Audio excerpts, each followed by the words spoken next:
Ethical Perspectives on the News is produced by the Interreligious Council of Lynn County, which is solely responsible for its content. The views and opinions expressed on this program do not necessarily reflect those of the staff and management of KCRG TV9.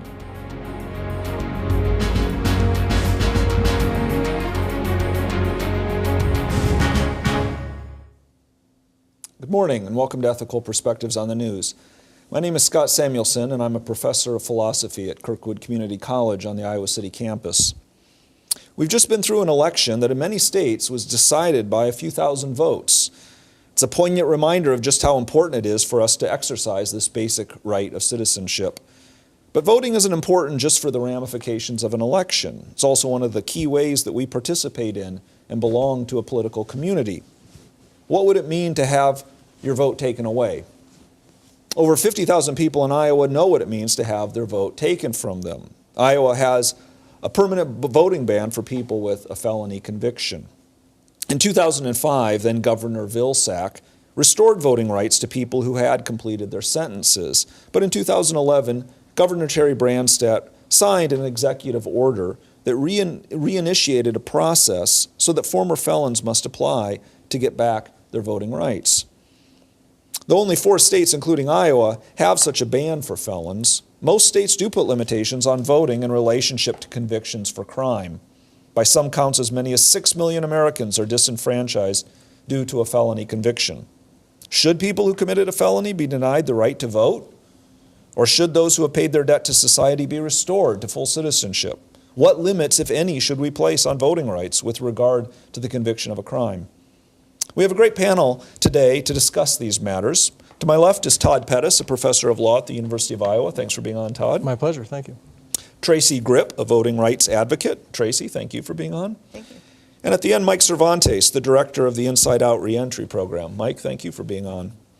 Well, Todd, maybe we can just start with you. So what's the deal with Iowa's laws when it comes to felony voting rights? Well, you set the context pretty well at the outset. Iowa, almost all states, as we just start from the national perspective, almost all states place some kind of restriction on felons' voting rights. I think Maine and Vermont may be the only 2 that don't. Right, and it's interesting, Maine, you can vote in prison. You can vote from prison, right. That's right. Now, with respect to all the other states, there's really great variety in the kinds of restrictions they place. Probably the most common restriction is that you're not allowed to vote while you're in prison, but once you get out, you've served your sentence, you get your voting rights back. Some states make you wait a period of time after you've been released. Some states distinguish between whether you've been convicted of a violent felony or a non-violent felony. Some states ask whether the crime that you committed involved some element of dishonesty. Iowa and I think a couple southern states, Florida and Kentucky, are really the toughest because they say no matter what the nature of your felony, violent, non-violent, right, dishonesty or not dishonesty, doesn't matter. If you committed a felony, you've lost your voting rights forever in Iowa unless you apply to the governor and you persuade the governor to restore those voting rights.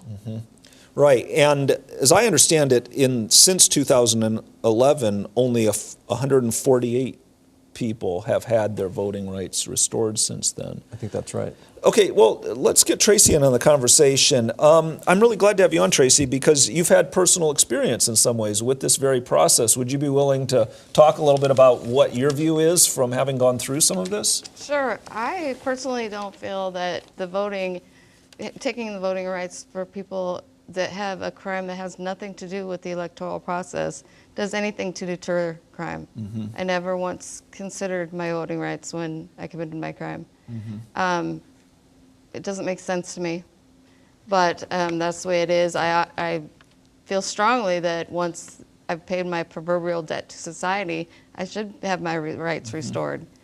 Why do I have to pay for the rest of my entire life? So I mean, you had your voting rights taken away. I mean, what is that like? I mean, what does that seem like? I mean, because I think of some people might feel as if, it's like, I didn't even vote this election, whatever, they're all crooks. Like, what's the big deal, your voting rights? Sure. Is it a big deal to have your voting rights It wasn't at the time, like I said. However, after I got home and I was really rehabilitated, I wanted to be a part of the community. I wanted to be a part of that process. I didn't want to be shunned from any part of the community that I lived in and worked in and paid taxes in. And so then you had to make an effort to get your voting rights Yes, back. And so I what did. did that involve exactly for you? I believe it was like a 5 or 6 page application at that time. And this was in what year, can I ask? I believe it was 2005. So this was right after Governor Vilsack changed the law slightly with regard to this. Right. I was actually still on supervised release, but I had all the documentation I needed. I had everything, all my fines paid, great letters of reference, and my rights were restored pretty easily, I thought. Right. Well, so Mike, let's get you in on this as well. You know, what's going on with people right now with regard to trying to get their voting rights back in Iowa? Well, both Todd and Tracy touched on this, but the process is for a person to apply is simply a matter of it's a matter of paying to find out what your charges are in Iowa. It's a $15 fee. If you have charges in another state, you have to figure out what those charges were and get that as well. And if you have any fines or court fees or restitution, you need to contact each county where you maybe have a charge, and you have to figure out what that is. And you either have to have them paid up or write a letter to the governor explaining why you haven't paid it up. And then you also have to be on up to date. You have to get agreement from those counties that you are indeed up to date on the payment plan. Right. Any mistake on this application is considered perjury, which can be charged as perjury, which is a felony in the state of Iowa. So there's a lot of pressure on a person as they submit an application to not want to submit the application. It's a very difficult process. Yeah, and so only 148, is that right? The number of people have had their voting rights restored since 2011. That's out of how many people, roughly? Well, there's currently 52,000 Iowans who do not have the right to vote. And the numbers are kind of crazy. It went up actually quite a bit because 2016 was an election year. You talk about people not being interested in politics, but the politics is especially the presidential year is everywhere. You see it on the news. You see it everywhere. It's part of being a citizen in our society. Is this process that's going on, and so it went up in 2015, just a year ago. Only 17 applications were processed and approved. So this year those numbers are higher. And do we because know? And do you know out of how many? I mean, how many people are applying and how many people are getting? Well, they say between the numbers I've seen is that in 2011 and 2013 there were only 40 applications submitted. And so your hypothesis is that people, first of all, see a difficult process and might be steered away from it, but moreover are worried about the legal ramifications of even going through the process up to a point. I looked at some of the press reporting before we came here, and according to one reporter a couple years back, it looked as if the approval rate under Governor Branstad was about 60%. At the point in time that the reporter was doing some checking, 100 and something, low hundreds applications had been filed, and 64 or 5 had been approved. One of the things you mentioned, 2015. One other thing that happened in 2015, which in addition to the election year might account for an increase, is the governor simplified the application.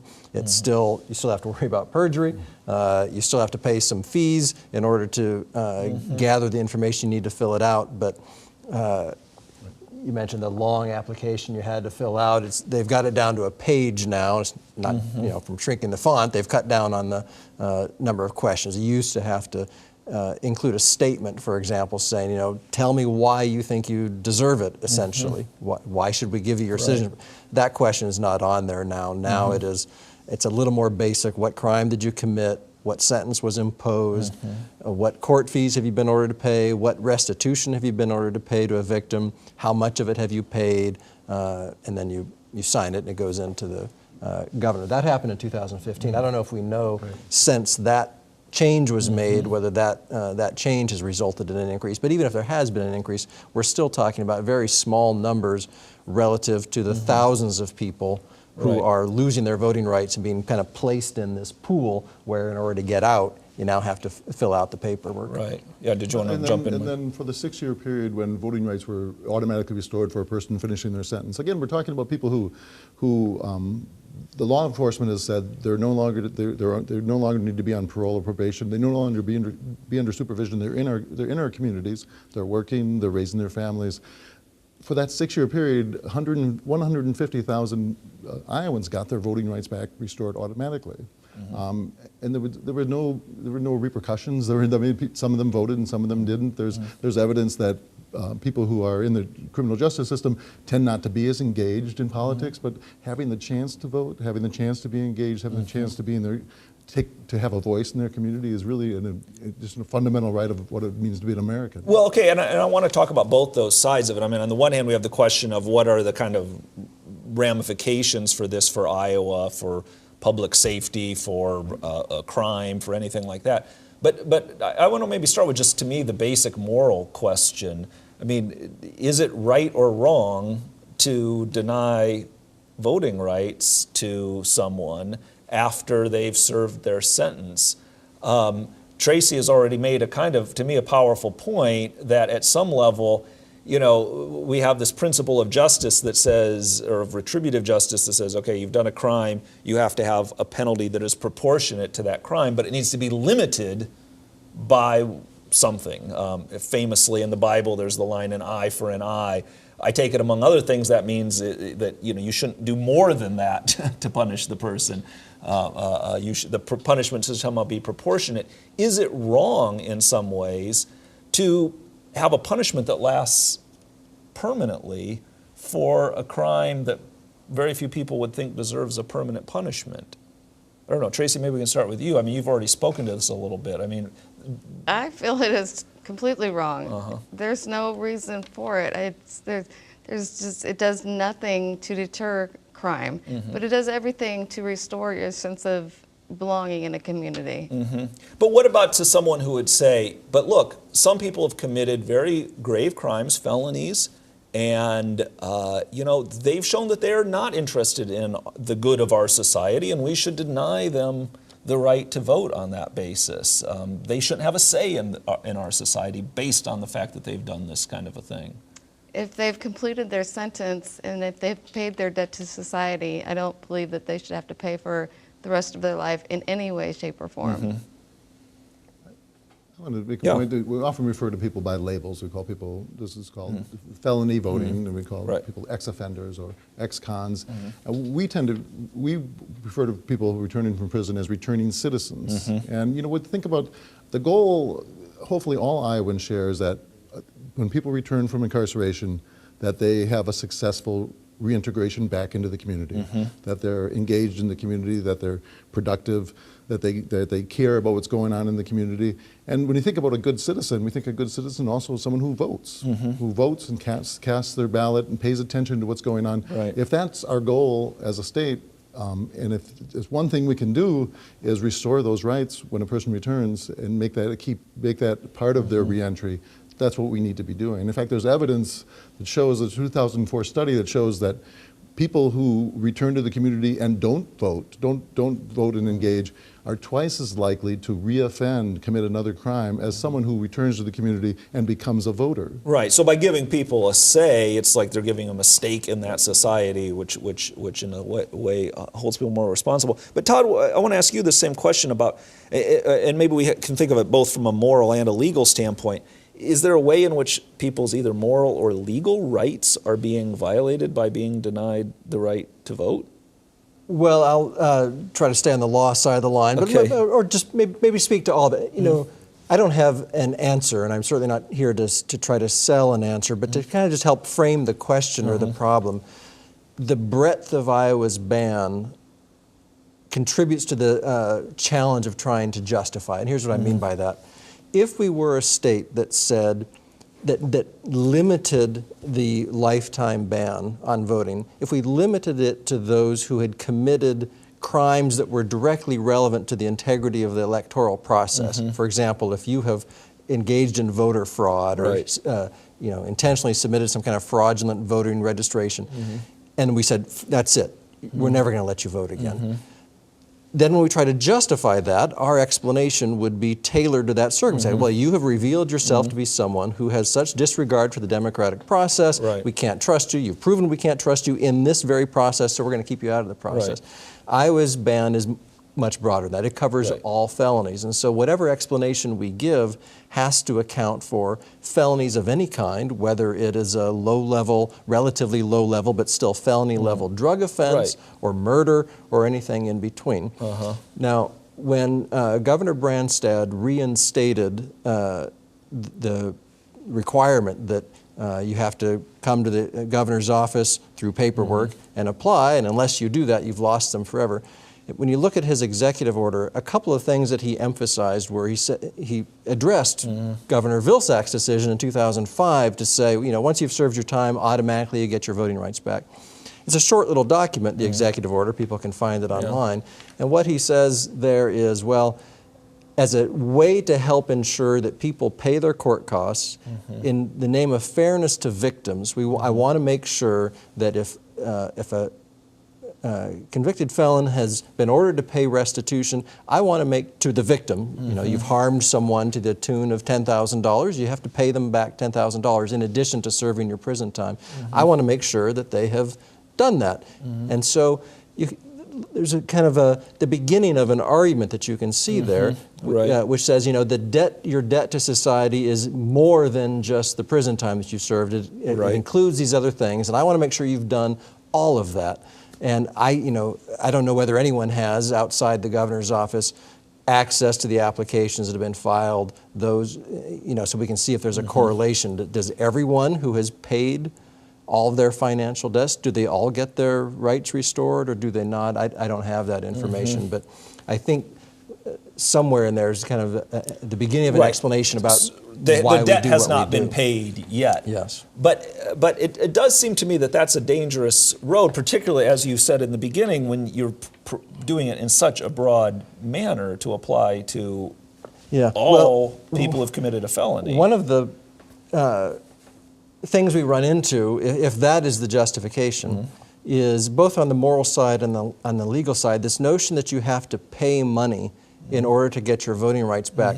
We used to have poll taxes, where in the country, often as a way of disenfranchising African Americans and others, and those are unconstitutional. You can't now require a fee. There's been some litigation in the country challenging just exactly this kind of system that we're talking about, where we say you have to pay all your court costs and all your victim restitution, and unless you can pull together that money, you can't vote. Well, a lot of people, especially you're getting out of prison, it's not like you jump from prison back into a job that pays $100,000 a year or something. And so all the difficulties of transition often make those costs difficult to pay. So there's been some litigation trying to get them declared unconstitutional under a poll tax kind of argument. And I'll also say, just totally apart from the court process, there's also in the political realm, there have been some states just in the last 2 or 3 years, I think Washington State might be one, though I'm not certain of that has eliminated that requirement. States that had once said you have to pay all your financial costs before you can get the right to vote back, they've knocked that down. We haven't knocked it down here in Iowa, but some other states have done that. Right. Well, but what kind of limits should we have? I mean, Tracy, let me ask you this. I mean, so, on the one hand, it seems, I think, to many people unfair that a person who's committed some nonviolent felony is going to have their voting rights denied forever. But what about someone who's committed quite a violent felony? Should they have their voting rights denied? I mean, you've mentioned if someone does something that compromises the integrity of the electoral process, maybe that would be cause for denying them voting rights. But what about someone who's committed murder or rape or a crime like that? I still say if they've completed their sentence, if they've rehabilitated themselves and they're interested in the electoral process, they should have their rights restored. Right. And what about this question of restitution, paying up all the fines and everything that has gone on? I can see the point of having them making payments and current on payments perhaps, or somewhere not far off of current. But I don't know of any citizen that doesn't owe money to someone. Right. So again, it seems a little bit excessive at some levels Exactly. to be imposing this. Yeah, Mike. I'd like to speak to both of those, Yeah. both of those points. On the restitution issue and the court fines, of course, we all want people to be responsible for their debt, for their financial debts. If they owe restitution, especially victim restitution, they should pay that. Nobody's saying, well, they finished their sentence, they shouldn't have to do that anymore. But it's a pretty false argument to use that as a reason to keep them from voting when there's no evidence at all that there's a positive correlation between payment of fines and preventing people from voting or public safety. There's no evidence that there's any public safety issue by keeping people from voting. It doesn't serve as an incentive or for people not to commit more crimes or not to do anything. It doesn't exist. So I think it's a very false argument to refer to that. But again, we all of course want people to pay back their fines. And you make a good point. There's hardly anybody who doesn't owe anybody anything. And the second point you were asking about was about particular crimes. Yeah, sure. Like if you have a violent felon. When law enforcement, when the court systems have decided that a person does no longer need supervision, when they're in the community, working, raising their families, paying taxes, doing what we all do, it seems like at that point that person should be. They're no longer on probation or parole. That person should be a full citizen. They should be allowed to participate in what's happening in their community. So let me ask you, Mike.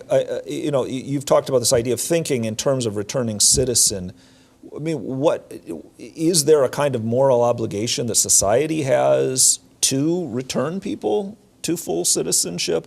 We've talked about the what might be considered immoral by denying people their rights, but is there even a positive moral obligation that for someone who has gotten out of prison, we owe them something as a way of trying to bring them back into the fold of the community? I think it's very difficult to expect someone to be an upstanding, good citizen when we withhold one of the basic fundamental parts of being a citizen, the right to participate. And I think that if our goal is when people return to the community, I work with people all the time, and mostly when I'm working with them on reentry, they are trying to get a job, and that's really difficult. And they've got a felony in their background, or they're trying to find a place to live. Those things are really difficult that they're working on, and they often don't feel like they're part of society. We just had this election, and it was everywhere.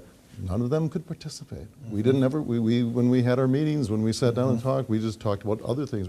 There's no point in talking about the election because they were not allowed to participate in something that was dominating all of our lives.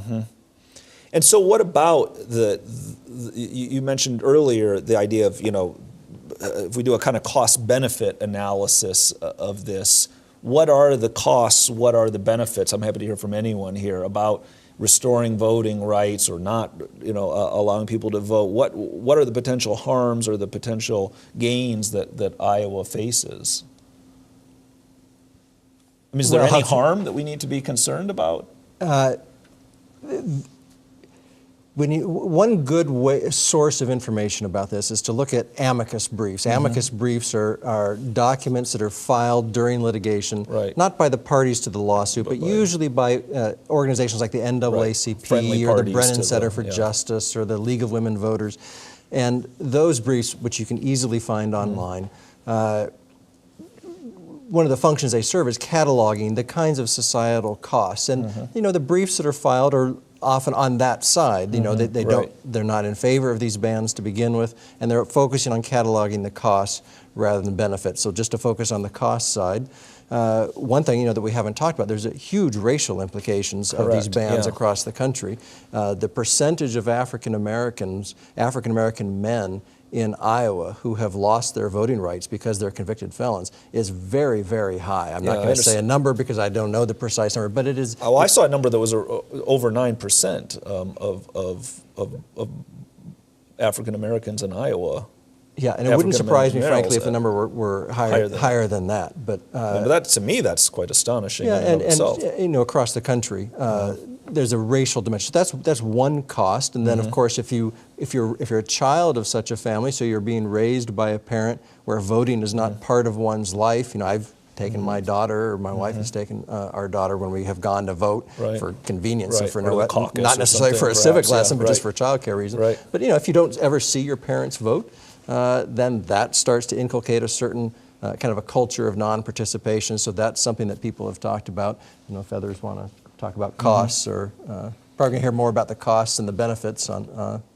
Well, Tracy, let me ask you again, because I'd like to hear your own experience with this. I mean, what do you feel like the cost or benefit has been for you or your community in terms of your own voting rights? I see a lot of benefit for myself because I felt that I had a sense of belonging within my community. When I did not have my rights restored at that time, I still took part in other activities. I was probably more active and made more noise than I have ever since my rights have been restored. And everybody can do that. Just because we're disenfranchised doesn't mean we don't have a voice that can't be heard. So, I mean, there's League of Women Voters who I participated in that. And I was in college. I did a get the vote out kind of campaign. I was very noisy. So it probably would have behooved them to just give me my rights back at that time. But so, yeah, I mean, the benefits are great. I think but I guess one thing I worry, even hearing you say this, is that you know, so you were noisy and you worked hard to get your voting rights back. I worry that many people are being nudged in the opposite direction and are not going to be so vehement about having their voting rights restored as you. I say don't take it. Don't take it for granted. Yeah. Don't take it for granted. I just want to make sure that you understand the facts. You talk about what's going on in Iowa right now. Right now, we've got about a little over 8,000 people in Iowa prisons. And the Department of Corrections is very clear what's going to happen. 95% of those individuals are going to be released back to their community at some point. That's 95% are going to be back in our communities. And the question we got to ask is, are there things we can do to help make their reentry, their reintegration successful and positive? And clearly, the more engaged a person is in their community, the more positive their reentry is going to be. A person is more likely to be engaged when they can have a voice, when they can cast their ballot, when they can have a say on what happens in their schools and in their communities. I mean, someone brought up earlier that victims. Do victims of crimes have any stake in this particularly? Because I don't. That's not. I mean, one hears sometimes victims demanding longer sentences or the harsher punishment of crimes, but I don't hear this as a claim that victims' rights groups make. Is that something that victims' rights groups care about? It's almost voting rights. I've never heard anything.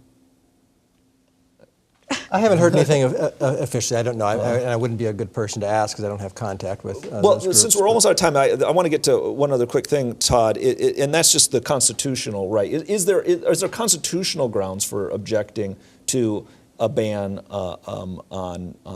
on voting for people who've committed a felony? The short answer is generally no, and I know we're running low on time, so I'll keep it short. But under the federal Constitution, there's a case from 1974 called Richardson, which says that under the federal Constitution, you can deny voting rights based on felon status. And then we had a case here in Iowa just this year called Griffin versus Pate, which largely said the same thing. Right. So this is going to have to be a matter of legislation and people raising their voices, as Tracy has said. In Iowa right now, it's very much in the legislature's hands, and the Griffin case explains some legal reasons why that's the case. Okay. Well, I'm afraid we're out of time. I have a set of questions that I wanted to get to that we didn't, but I want to thank Mike and Tracy and Todd for really stimulating conversation. I think it's an important topic, and I hope that this is the kind of conversation that is continued in our homes and communities.